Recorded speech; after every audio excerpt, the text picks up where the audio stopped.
In question 6, Don says, could you tell me what the plan of the fifth density negatively oriented entity was, and how it would have accomplished it, and what the results would have been if it had worked?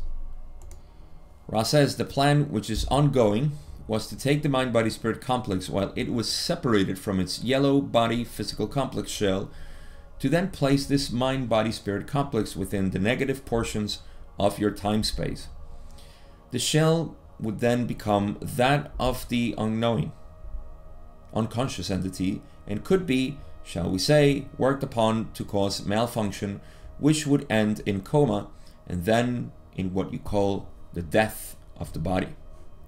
So, important point here, if they would have grabbed, I'm going to say, you see, I have a problem here, so I hope you can navigate with me this.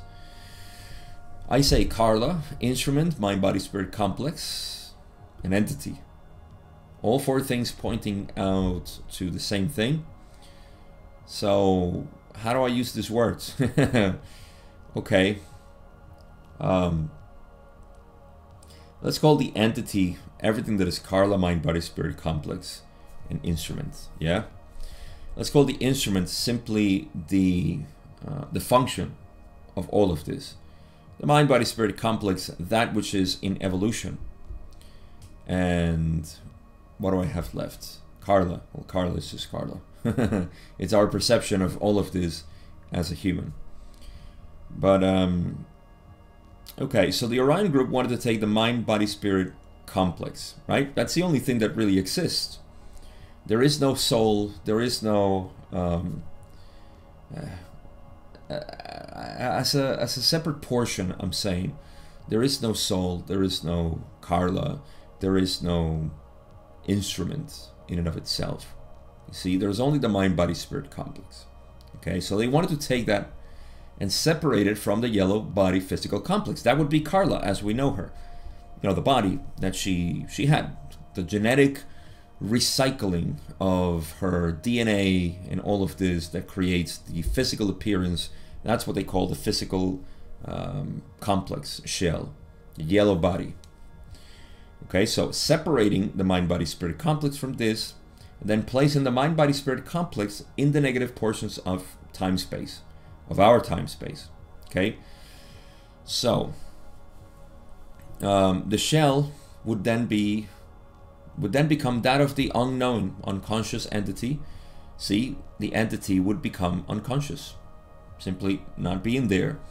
That would be worked upon, I suppose, by the negative entities to cause the coma, just like they worked on her renal system to distort her and get her sick.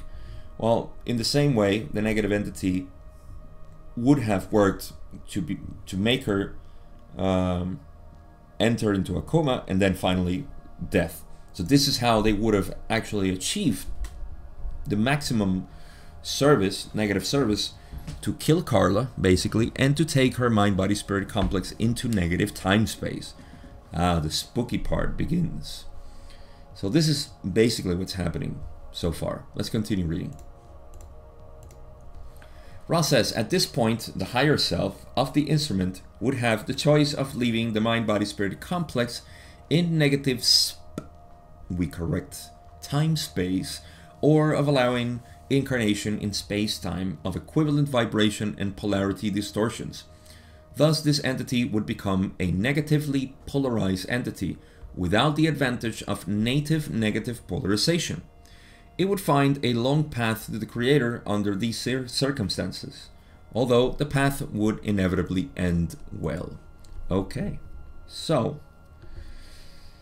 let's see. Okay, there's more to this, as Don continues to ask. Okay, so what did Ross say here? They say, at this point, the higher self of the instrument would have the choice of leaving. Well, what's happening here? Don asked, you know, what would have happened, etc.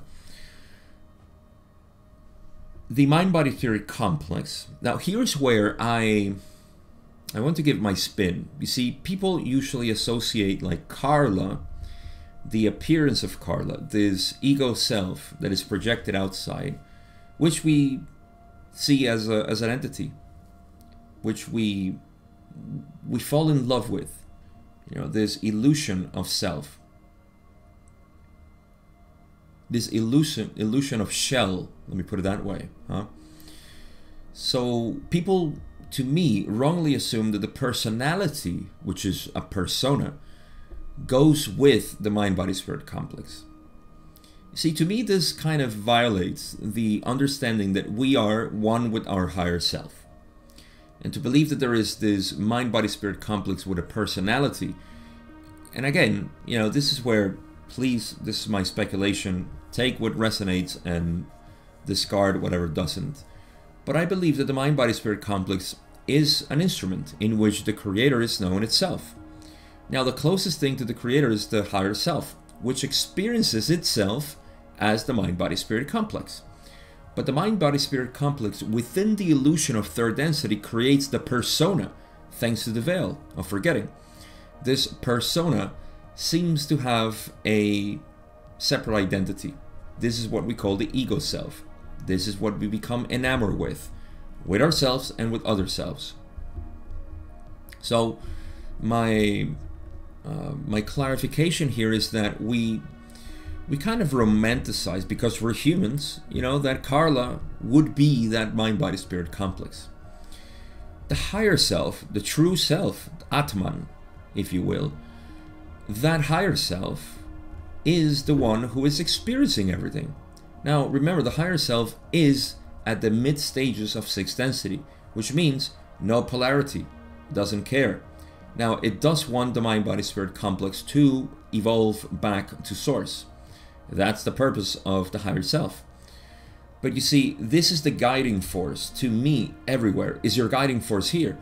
This, to me, is this interpretation, of saying that, oh, poor Carla, she would have been into negative time-space and then incarnated into space-time and all of this. I understand. I don't wish to sound insensitive, but in the grand scheme of things, like Ra says, although the path would inevitably end well, yes, it would find a long path to the creator. So what? That's okay. You see, what I'm trying to give is the perception of non-duality here, that it doesn't matter what happens, everything is always well. I know people would say, oh, how dare you say that, poor mind-body-spirit complex to go into negative time-space. Why? Why is that negative? Why is that bad? Why is that a problem? Are you rejecting a part of the creation? I don't know. Maybe sit with that and, see what are your fears. Is it that you project yourself as a persona, be a negative, and you can't stand that? Well, maybe that's something you need to integrate. You see, I'm trying to dissipate the illusion that, oh, we should all go through the positive path. Those who are in the negative path are just simply deluding themselves. Yes, it's true. They're deluding themselves into thinking they're separate, but that is the creator. There's a higher self that is allowing all of this to happen. So be it. You see? So, I will take away all of the humanized emotions into the tragedy that people talk about of Carla going. The only tragedy is from the human perspective of saying Carla would have died, and you know what? That would have been a tragedy for the channeling of information and all of this. So you see, I'm not negating all of that, but I'm simply giving the perception, the perspective of non-dual views that everything is always well.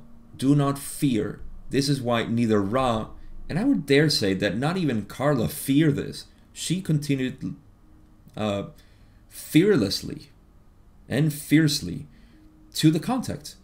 And she continued to do conscious channeling and the rest. So, why would this create a sort of fear in us?